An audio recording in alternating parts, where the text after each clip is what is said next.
بالله من الشيطان الرجيم.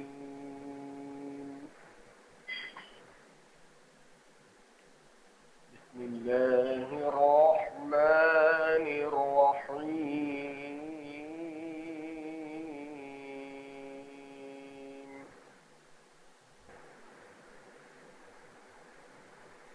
الله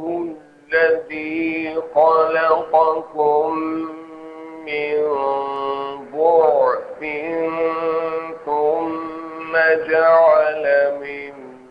بعد ضعف قوة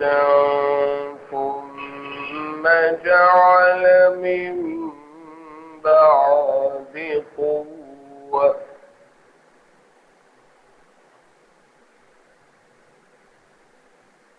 ثم جعل من بعد قوة ثم ضعفا وشيبة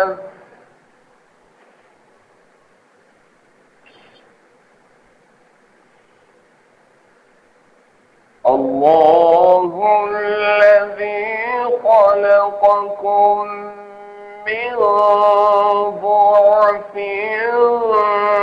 ثم جعل من بعد ضعف قوة ثم جعل من بعد قوة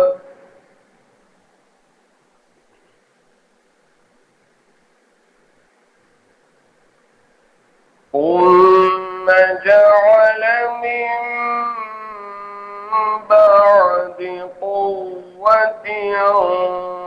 ضعفا وشيبة يخلق ما يشاء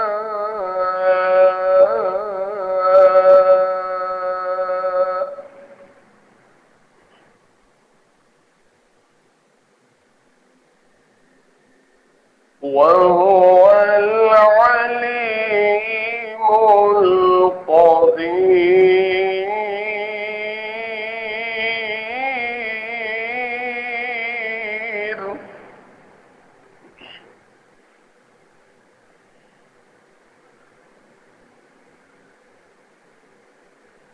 ويوم تقوم الساعة يقسم المجرمون ما لبثوا غير ساعة كذلك كانوا يؤفكون.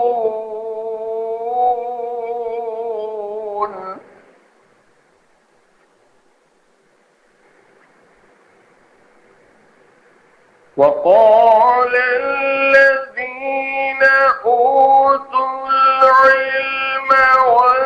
والإيمان لقد لبثتم في كتاب الله إلى يوم البعث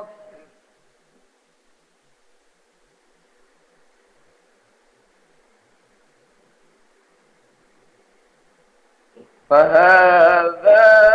يوم البعث ولكنكم كنتم لا تعلمون.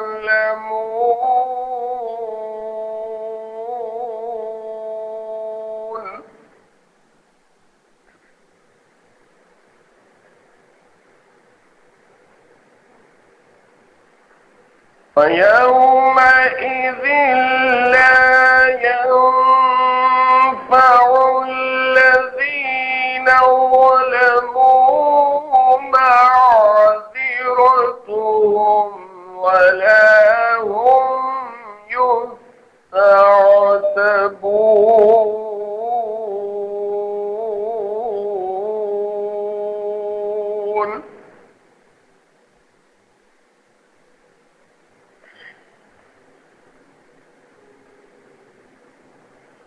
وَلَقَدْ ضَرَبْنَا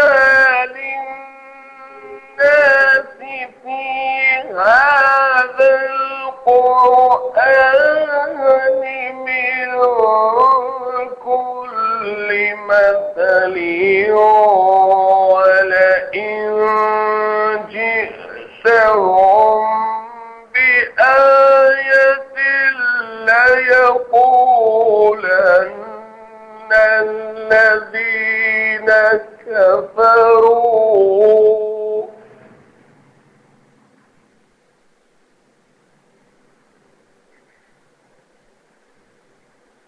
ولئن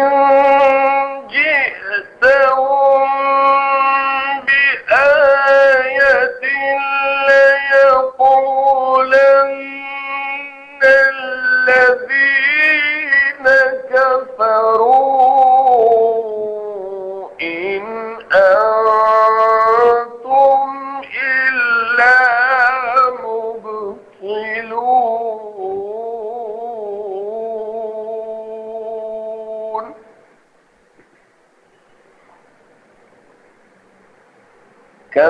كذلك يطبع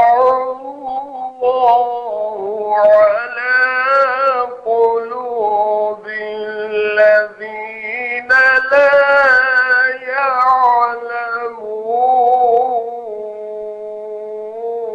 يعلمون.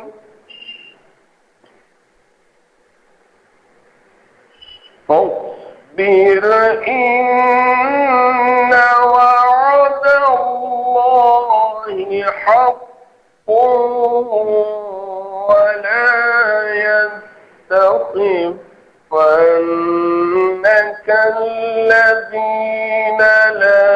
يوقنون.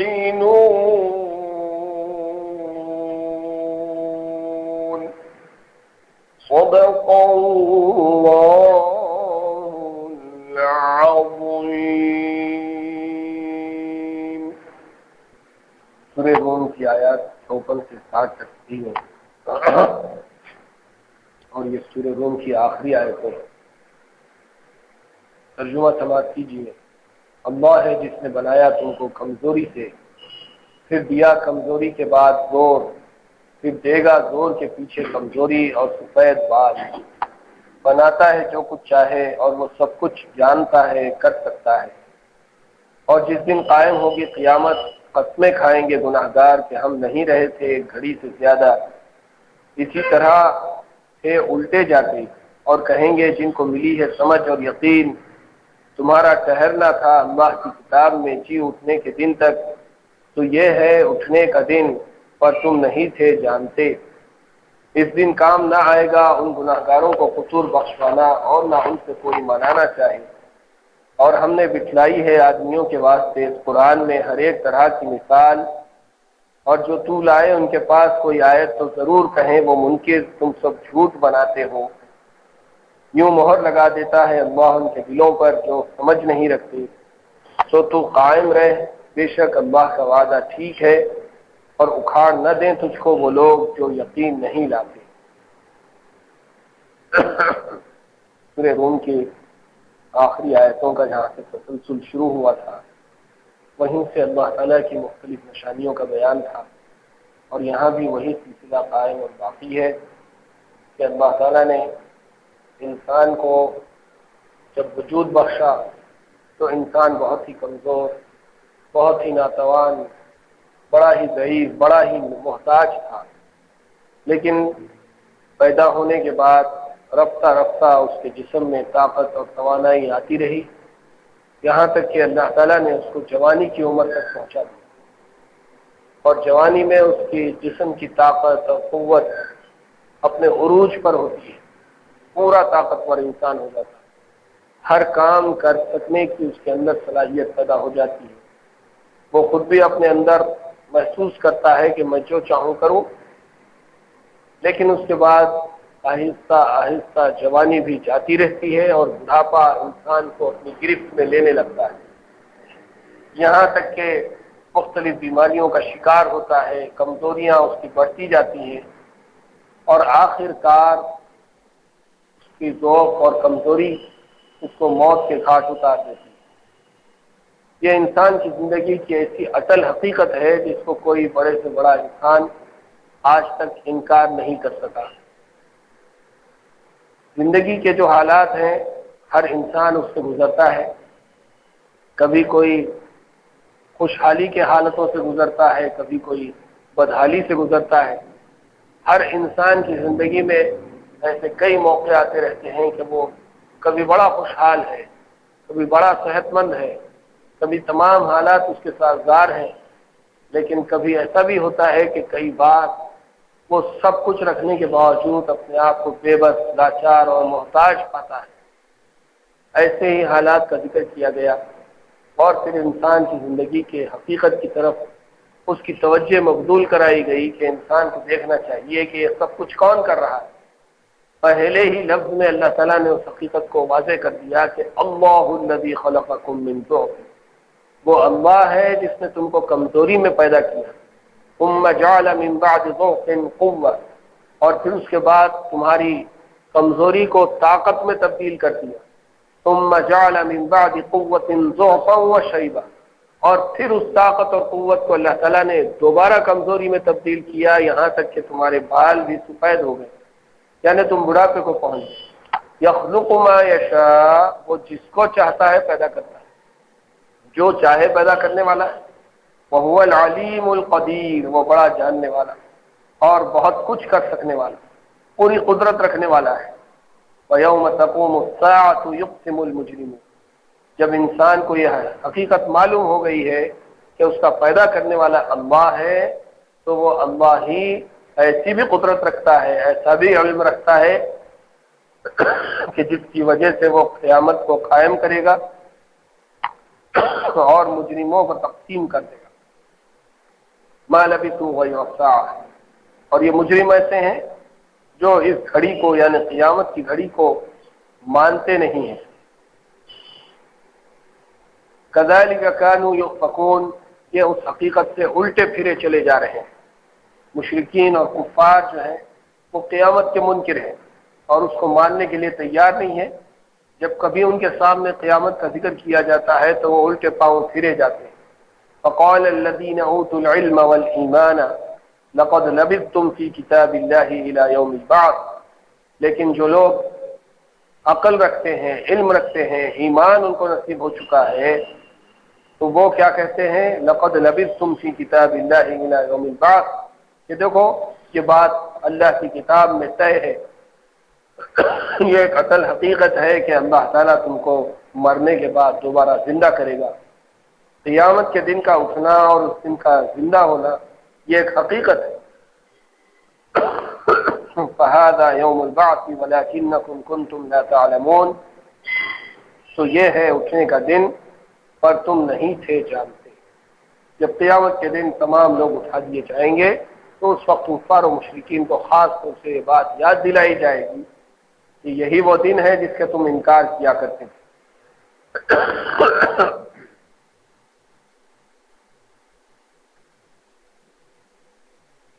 فَيَوْمَئِذٍ لَا يَنفَعُ الَّذِينَ ظَلَمُوا مَعْذِرَتُهُمْ وَلَا هُمْ يُسْتَعْتَبُونَ، اس دن گناہگاروں کا معافی مانگنا، توبہ کرنا اور اپنے یقین کرنے کا اظہار کرنا کہ بھئی اب ہم کو یقین ہو گیا ہے، اب تک تو ایمان نہیں لائے، ہم کو تو شبہ تھا، ڈاؤٹ تھا، بلکہ ہم تو یہ سمجھتے تھے کہ مرنے کے بعد زندہ نہیں ہوں گے، لیکن اب ہم اپنے آنکھوں سے دیکھ چکے ہیں کہ لوگ کس طرح سے زندہ ہو چکے، کس طرح سے قیامت قائم ہو چکی، کس طرح سے ہم کو اللہ کے سامنے حاضر کر دیا گیا۔ اب ہم معافی مانگتے ہیں اور اللہ تعالیٰ سے عذر کرتے ہیں کہ اللہ ہمارے گناہوں کو معاف کر دے، لیکن ان کی یہ معافی، ان کا یہ عذر وہاں کچھ کام نہیں دے گا، کیونکہ اسلام کا اصول ہے ایمان بالغیب، بغیر دیکھے ایمان لانا۔ کوئی چیز سامنے نہیں ہے لیکن اللہ کی جو احکام ہے اور رسول اللہ صلی اللہ علیہ وسلم کی جو خبریں ہیں اس پر ایمان لانا، اس کو بغیر دیکھے یقین کر لینا، یہی ایمان کی اصل اور بنیاد ہے۔ اور وہاں دیکھنے کے بعد تو ہر کوئی ایمان لائے گا، اس میں امتحان کہاں باقی رہا، وہ تو سب چیزیں آنکھوں کے سامنے کھل کر آ چکی ہیں۔ وہاں تو ماننے کے علاوہ کوئی چارے کار ہی نہیں ہے، اس لیے وہاں ان کا کوئی عذر قابل قبول نہیں ہوگا۔ وَلَا هُمْ يُسْتَعْتَبُونَ، وہاں وہ منانے کی کوشش کریں گے یا کوئی آدمی کو تلاش کریں گے جو ان کی سفارش کرے، جو ان کے بارے میں اللہ کے حضور میں ریکمینڈ کرے کہ ان کو معاف کر دیا جائے، لیکن وہاں ان کے نہ سفارشیوں کی بات قبول کی جائے گی نہ ان کی بات قبول کی جائے گی، وہاں معافی ان کی کوئی کام دینے والی نہیں۔ وَلَقَدْ ضَرَبْنَا لِلنَّاسِ فِي هَذَا الْقُرْآنِ مِنْ كُلِّ مَثَلٍ، ہم نے بٹھلائی ہے آدمیوں کے واسطے قرآن میں ہر طرح کی مثال۔ اللہ تعالیٰ بندوں کے رب ہے، خالق ہے، اور وہ اپنے بندوں سے بے پناہ محبت کرتے ہیں، اور اسی محبت کا تقاضا ہے کہ بار بار اپنے بندوں کو اللہ تعالیٰ یاد دلا رہے ہیں کہ اے لوگوں،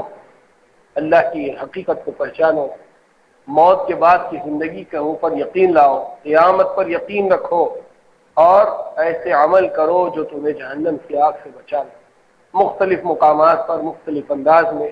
کئی جگہ اللہ تعالیٰ نے لوگوں کو یاد دلایا ہے اور مثالیں بیان کی ہیں۔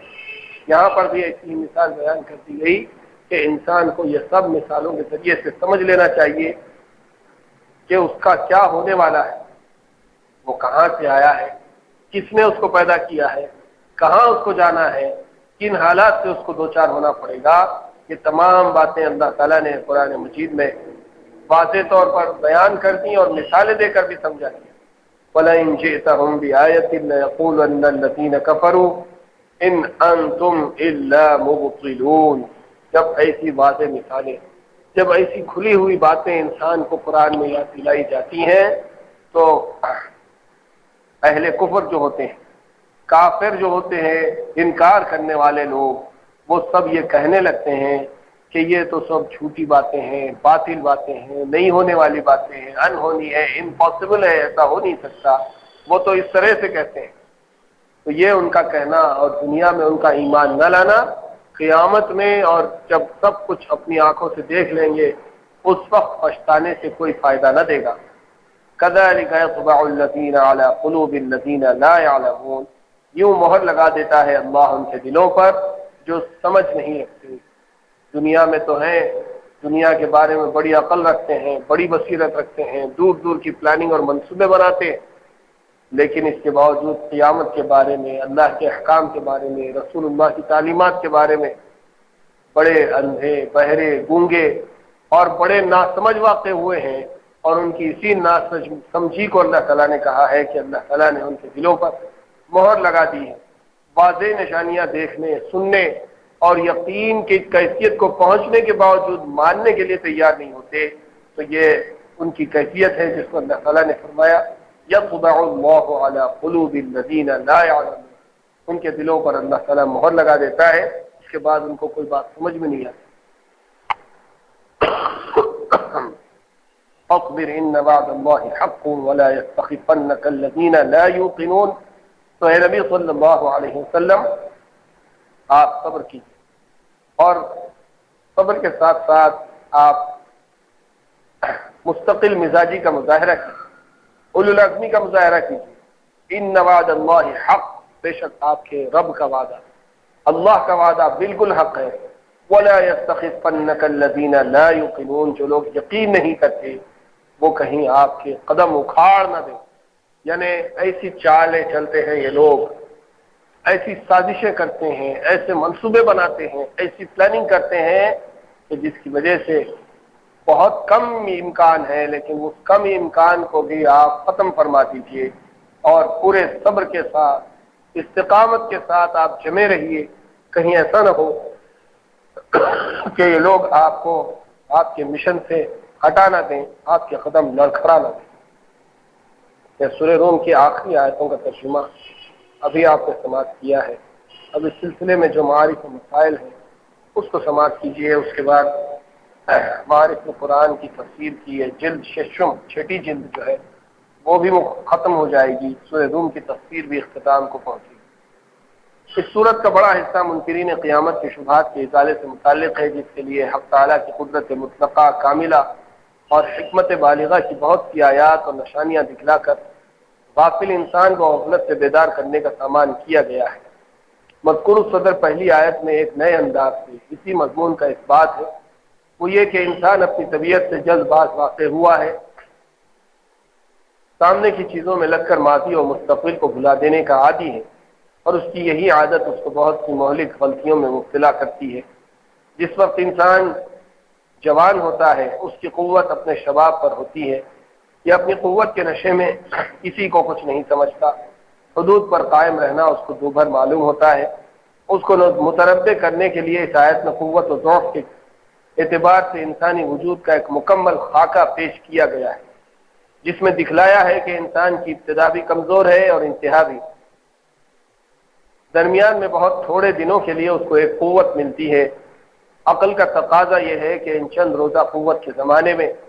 اپنی پہلی کمزوری اور آنے والی کمزوری سے کبھی غافل نہ ہو، بلکہ اپنی اس کمزوری کے مختلف درجات کو ہمیشہ سامنے رکھے جن سے گزر کر یہ قوت و شباب تک پہنچا ہے۔ خلقکم من ضعف، اس میں انسان کو یہی سبق دیا گیا کہ اپنی اصل بنیاد کو دیکھ کر کس قدر ضعیف بلکہ عین ضعف ہے کہ ایک قطرے بے جان، بے شعور، ناپاک، گھناؤنی چیز، اس میں غور کر کے کس کی قدرت اور حکمت نے اس گھناؤنی خطرے کو ایک خون منجمد کی صورت میں، پھر خون کو گوشت کی صورت میں، پھر اس گوشت کے اندر ہڈیاں پیوست کرنے میں تبدیلیاں کی، پھر اس کے اعضاء و جوارح کی نازک نازک مشینیں بنائیں کہ یہ ایک چھوٹا سا وجود ایک چلتی پھرتی فیکٹری بن گیا جس میں سینکڑوں عجیب و غریب خودکار مشینیں لگی ہوئی ہیں، اور زیادہ غور سے کام لو تو ایک فیکٹری نہیں بلکہ ایک عالم اصغر ہے کہ پورے جہان کے نمونے اس کے اپنے وجود میں شامل ہیں۔ اس کی تخلیق و تکوین بھی کسی بڑے ورکشاپ میں نہیں بلکہ بطن مادر کی 3 اندھیریوں میں ہوئی، اور 9 مہینے اسی تنگی و تاریک جگہ میں بطن مادر کے خون اور آلائشوں سے غذا پاتے ہوئے حضرت انسان کا وجود تیار ہوا۔ ثم السبیل یسر، پھر اللہ تعالیٰ نے اس کے ظہور کے لیے راستہ آسان فرما دیا۔ اس عالم میں آئے تو ان کی یہ شان تھی کہ اخرجکم من بطون امہاتکم لا تعلمون شیئا، یعنی جب تمہیں شکم مادر سے اللہ تعالیٰ اس حالت میں نکالا کہ تم کچھ نہ جانتے تھے، اب قدرت نے تعلیم و تلقین کا سلسلہ شروع کیا۔ سب سے پہلا ہنر رونے کا سکھلایا، جس سے ماں اور باپ متوجہ ہو کر اس کی بھوک، پیاس اور ہر تکلیف کو دور کرنے پر لگ جائے۔ پھر ہونٹوں مسوڑوں کو دبا کر ماں کی چھاتیوں سے دودھ نکالنے کا ہنر سکھایا، جس سے وہ اپنی غذا حاصل کرے۔ کس کی مجال تھی جو اس لا عقل بچے کو یہ 2 ہنر سکھا دے جو اس کے موجودہ ساری ضرورتوں کی کفالت کرتے ہیں، بجز اس قدرت کے جو اس کی تخلیق کی مالک ہے۔ اب ضعیف بچہ ہے، ذرا ہوا لگ جائے تو پش مردہ ہو جائے، ذرا سردی یا گرمی لگ جائے تو بیمار ہو جائے، نہ اپنی کسی ضرورت کو مانگ سکتا ہے، نہ کسی کو تکلیف ہو جائے تو اس کو دور کر سکتا ہے۔ یہاں سے چلیے اور جوانی کے عالم تک اس کی تدریجی منازل تک غور کرتے جائیے تو قدرت حق تعالی شانہ کا ایسا عظیم شاہکار سامنے آئے گا کہ عقل حیران رہ جائے گی۔ ثم جعل من ضعف قوة، اب یہ قوت کی منزل میں پہنچے تو زمین آسمان کے قلابے ملانے لگے، چاند اور مریخ پر کمند پھینکنے لگے، بحر و بر پر اپنے قبضے جمانے لگے، اپنی مرضی اور مستقبل سے غافل ہو کر، اپنے ماضی اور مستقبل سے غافل ہو کر، من اشد منا قوة، ہم سے زیادہ کون قوی ہو سکتا ہے، کہ نعرے لگانے لگے، یہاں تک کہ اسی قوت کے نشے میں اپنے پیدا کرنے والے کو بھی بھول گئے اور اس کے احکام کی پیروی کو بھی بھول گئے، مگر قدرت نے اس کو بیدار کرنے کے لیے فرمایا ثم جعل من قوة ضعفا وشیبہ، کہ غافل خوب سمجھ لے کہ یہ قوت تیری چند روزہ ہے، پھر اسی ضعف کے عالم کی طرف لوٹنا ہے اور اسی تدریج سے ضعف بڑھنا شروع ہوگا، جس کا اثر ایک وقت کے بعد شیبہ یعنی بالوں کی سفیدی کی صورت میں ظاہر ہوگا، اور پھر سبھی اعضاء و جوارح کی شکل و صورت میں تبدیلیاں لائے گا۔ دنیا کی تاریخ اور دوسری کتابیں نہیں جو اپنے وجود میں لکھی ہوئی اس مخفی تحریر کو پڑھ لو تو اس یقین کے سوا کوئی چارہ کار نہ رہے گا کہ یخلق ما یشاء وهو العلیم القدیر، کہ سب کا سازی اور اس رب العزت کی ہے جو پیدا کرتا ہے جو چاہتا ہے، جس طرح چاہتا ہے، اور علم میں بھی سب سے بڑا ہے اور قدرت میں بھی کیا اس کے بعد بھی اس میں کچھ شبے کی گنجائش رہ گئی کہ وہ جب چاہے مردوں کو دوبارہ بھی زندہ کر سکتا ہے؟ آگے پھر منکرین قیامت کی لغو گوئی اور ان کی جہالت کا بیان ہے۔ وَيَوْمَ تَقُومُ السَّاعَةُ يُقْسِمُ الْمُجْرِمُونَ مَا لَبِثُوا غَيْرَ سَاعَةٍ، یعنی جس روز قیامت قائم ہوگی تو یہ منکرین قیامت اس وقت کے ہولناک مناظر سے مدہوش ہو کر یہ قسمیں کھانے لگیں کہ ہمارا قیام تو ایک گھڑی سے زیادہ نہیں رہا۔ مراد اس قیام سے ہو سکتا ہے کہ دنیا کا قیام ہو، کیونکہ ان کی دنیا آرام و عیش سے گزری تھی اور اب مصائب شدیدہ سامنے آئے تو جیسے انسان کی طبعی عادت ہے کہ راحت کے زمانے کو بہت مختصر سمجھتا ہے، اس لیے قسمیں کھا جائیں گے کہ دنیا میں تو ہمارا قیام بہت ہی مختصر ایک گھڑی کا تھا۔ اور یہ بھی احتمال ہے کہ اس قیام سے مراد قبر اور برزخ کا قیام ہو، اور مطلب یہ ہو کہ ہم تو سمجھتے تھے کہ قبر یعنی عالم برزخ میں قیام بہت طویل ہوگا اور قیامت بہت زمانے کے بعد آئے گی، مگر معاملہ برعکس ہوا کہ ہم برزخ میں تھوڑے ہی دن ٹھہرنے پائے تھے کہ قیامت آ گئی، اور یہ جلدی آنا ان کو اس بنا پر محسوس ہوگا کہ قیامت میں ان کے لیے کوئی خوشی اور راحت کی چیز تو تھی نہیں، مصیبت ہی مصیبت تھی۔ اور انسانی فطرت یہ ہے کہ مصیبت آنے کے وقت پچھلی راحت کے زمانے کو بہت مختصر سمجھنے لگتا ہے، اور کافروں کو اگرچہ قبر و برزخ میں بھی عذاب ہوگا مگر قیامت کے عذاب کے مقابلے میں وہ بھی راحت محسوس ہونے لگے گا، اور اس زمانے کو مختصر سمجھ کر قسم کھائیں گے کہ قبر میں ہمارا قیام بہت مختصر ایک گھڑی کا تھا۔ کیا محشر میں اللہ کے سامنے کوئی جھوٹ بول سکے گا؟ اس آیت سے معلوم ہوا کہ محشر میں کفار قسم کھا کر یہ جھوٹ بولیں گے کہ ہم تو دنیا میں یا قبر میں ایک گھڑی سے زیادہ نہیں رہے۔ اس طرح ایک دوسری آیت میں مشرکین کا یہ قول مذکور ہے کہ وہ قسم کھا کر کہیں گے کہ ہم مشرک نہیں تھے،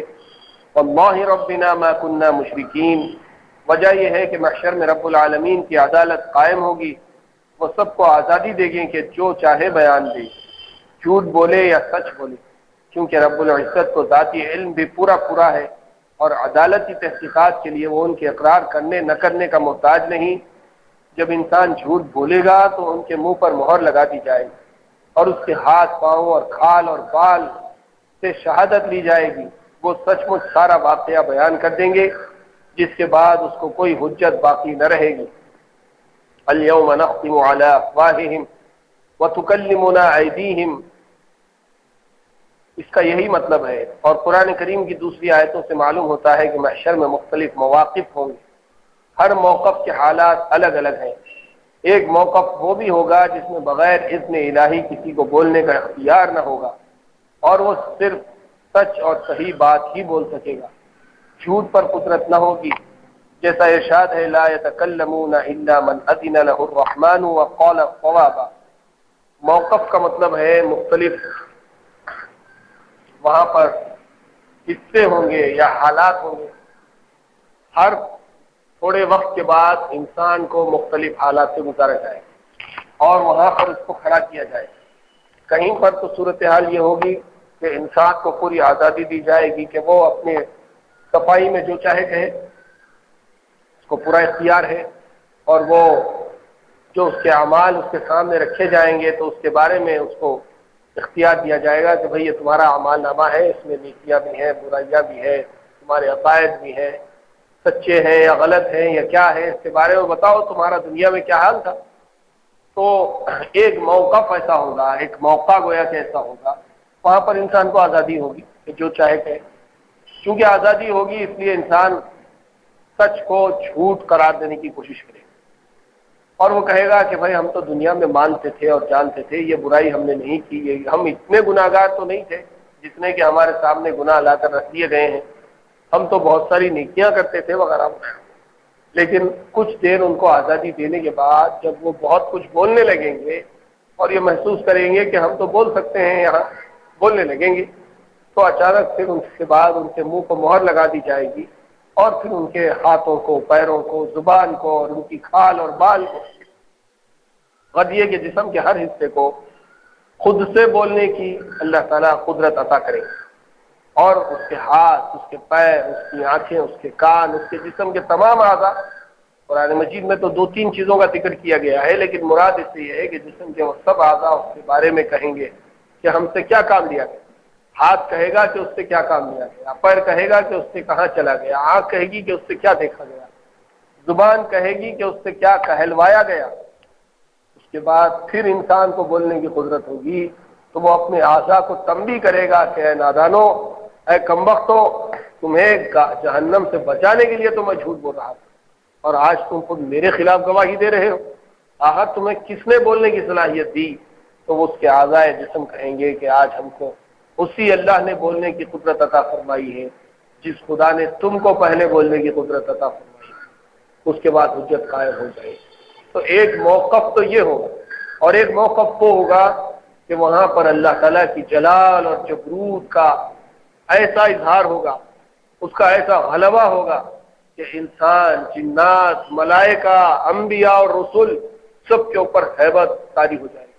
اور سب اللہ کے دربار میں اللہ کے جلال و جبروت کے سامنے اتنے متاثر ہوں گے کہ سب کی نظریں نیچے ہوں گی، اپنے بازوؤں کو جھکائے ہوں گے، اب سب باندھے کھڑے ہوں گے، اور کسی کو یارہ نہ ہوگا کہ اللہ کے سامنے کوئی لب کشائی کی ہمت کر سکے۔ اور اسی کیفیت کو اللہ تعالیٰ نے فرمایا لا يتكلمون الا من اذن له الرحمن وقال صوابا یوم یقوم الروح والملائکۃ صفا۔ روح یعنی جبریل علیہ السلام اور ملائکہ، تمام فرشتے اور ساری اللہ کی مخلوقات سب باندھے اللہ کے سامنے ادب کے ساتھ کھڑی ہوگی۔ وہ تو اللہ کے جلال و جبروت کا ایک موقع ہوگا جس کے پاس کسی کی مجال نہیں ہوگی کہ اللہ کے سامنے کچھ کہہ سکے۔ پھر اس کے بعد موقف تبدیل ہوگا، اللہ تعالیٰ کے جلال و جبروت کا وہ اثر کچھ حد تک زائل ہوگا۔ اس کے بعد قیامت کا ایک دوسرا منظر اس طرح سے پیش کیا جائے گا کہ اللہ کے رسول صلی اللہ علیہ وسلم کے پاس امت آئے گی، اور اس سے پہلے تمام انبیاء کے پاس امتیں آئیں گی، اور ان سے اللہ تعالیٰ سے سفارش کرنے کے لیے کہیں گی کہ بھائی اب قیامت قائم ہو چکی ہے اور اتنا لمبا عرصہ ہو رہا ہے، ابھی ہم کو کتنا انتظار کرنا پڑے گا۔ اللہ تعالیٰ سے آپ سفارش کیجئے کہ وہ اپنے بندوں کا حساب کتاب شروع کرے۔ آدم علیہ السلام کے پاس، نوح علیہ السلام کے پاس، موسیٰ علیہ السلام کے پاس، مختلف انبیاء کے پاس جاتے چلے جائیں گے کہ بھائی اللہ سے کہہ کر حساب کتاب تو شروع کروائیے، ہم کب تک کھڑے رہیں؟ یہ سورج کی گرمی اور یہ زمین کی تپش اور اپنے گناہوں کی جو ہم سزا بھگت رہے ہیں، یہ انتظار خود ایک سخت ترین عذاب ہے۔ اس عذاب سے تو کم سے کم نجات ملے۔ جو بھی فیصلہ ہو وہ تو ہوگا، جنت میں جانا ہے جائیں گے، جہنم میں جانا ہے جائیں گے، لیکن یہ جو انتظار کی گھڑیاں ہیں یہ تو ختم ہو جائیں۔ لیکن تمام انبیاء اور رسول اس وقت جو ہے اپنے اپنے جو لفزشیں ان کو ہوئی تھیں یا جو کچھ بھی ان کے اپنے کمزوریاں تھیں اس کا حوالہ دیتے ہوئے معذرت کر دیں گے، معافی مانگ لیں گے کہ ہمارے اندر اتنی ہمت نہیں ہے کہ ہم اللہ کے سامنے منہ کھول سکیں، کچھ کہہ سکیں، ہم آپ سے معافی چاہتے ہیں۔ یہ لوگ چلتے چلتے حضور نبی کریم صلی اللہ علیہ وسلم کی خدمت میں آئیں گے اور آپ سے عرض کریں گے کہ اللہ کے رسول آپ کو خاتم الانبیاء ہے، امام الانبیاء ہے، کم از کم آپ اللہ کے حضور میں کہہ دیں کہ وہ حساب کتاب شروع کرے تو یہ جو انتظار کی کھڑیاں ہیں ختم ہو جائے۔ تو اس کے بعد حضور صلی اللہ علیہ وسلم بھی فوری اللہ سے سفارش نہیں کر پائیں، بلکہ آپ اللہ کے آگے سجدہ ریز ہو جائیں، اتنا طویل سجدہ کریں گے، اس میں اللہ تعالیٰ کی اتنی کثیر حمد و ثنا اس عجیب و غریب انداز میں بیان کریں گے کہ اس سے پہلے اللہ کی حمد و ثنا ویسے انداز میں کسی نے بیان نہیں کی، اور اس کے بعد بھی ویسے انداز میں کوئی بیان نہیں کرے گا۔ زبردست حمد و ثنا اور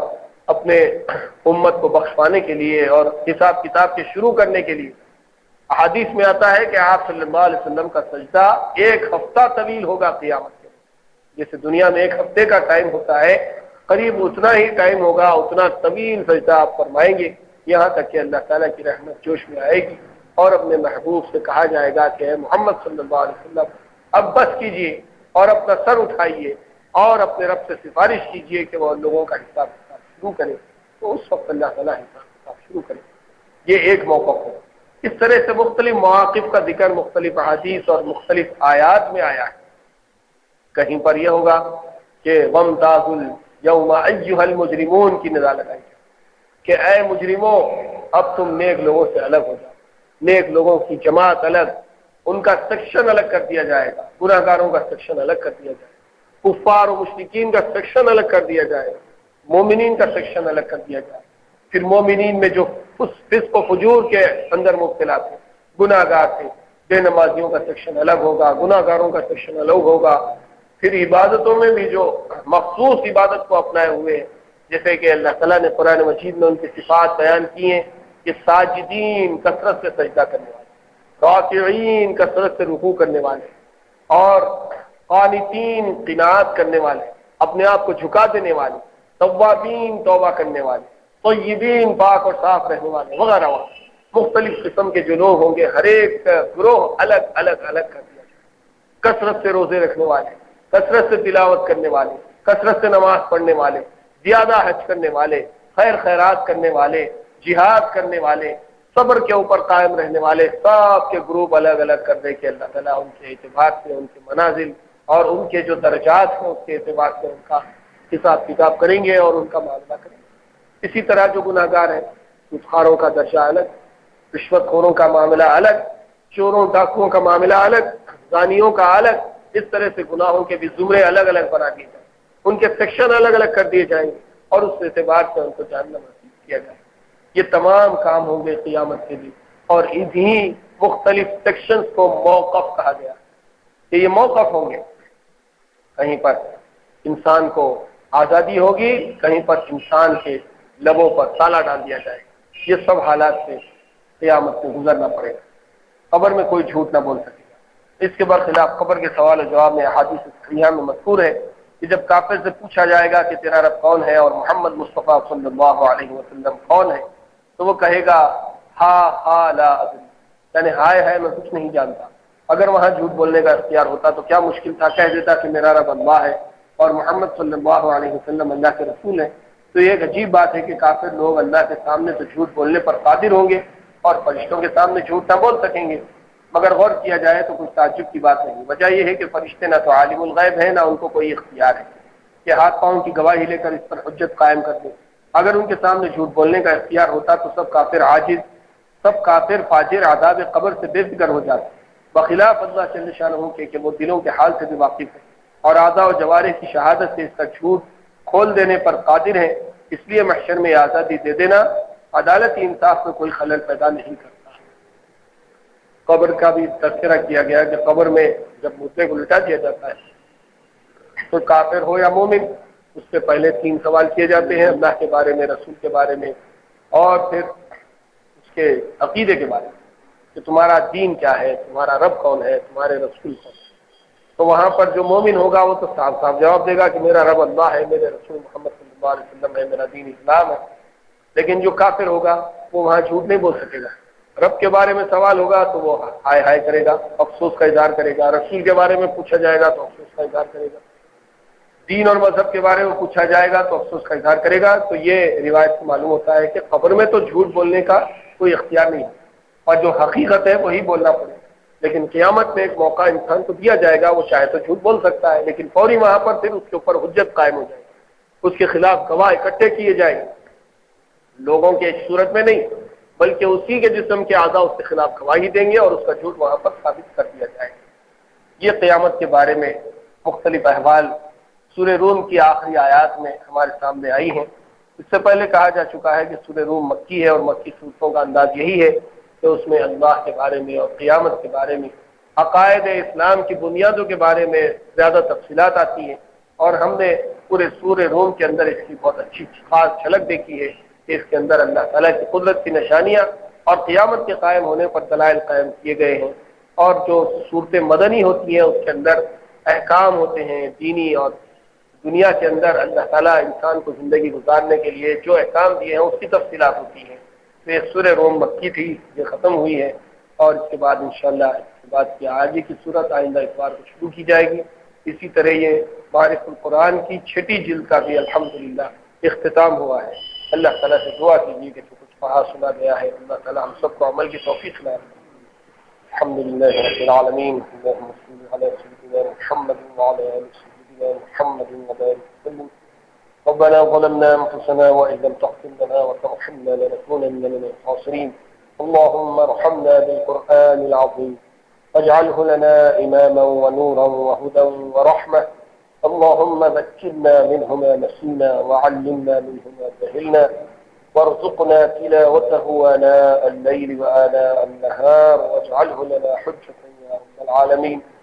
سبحان ربك رب العزة عما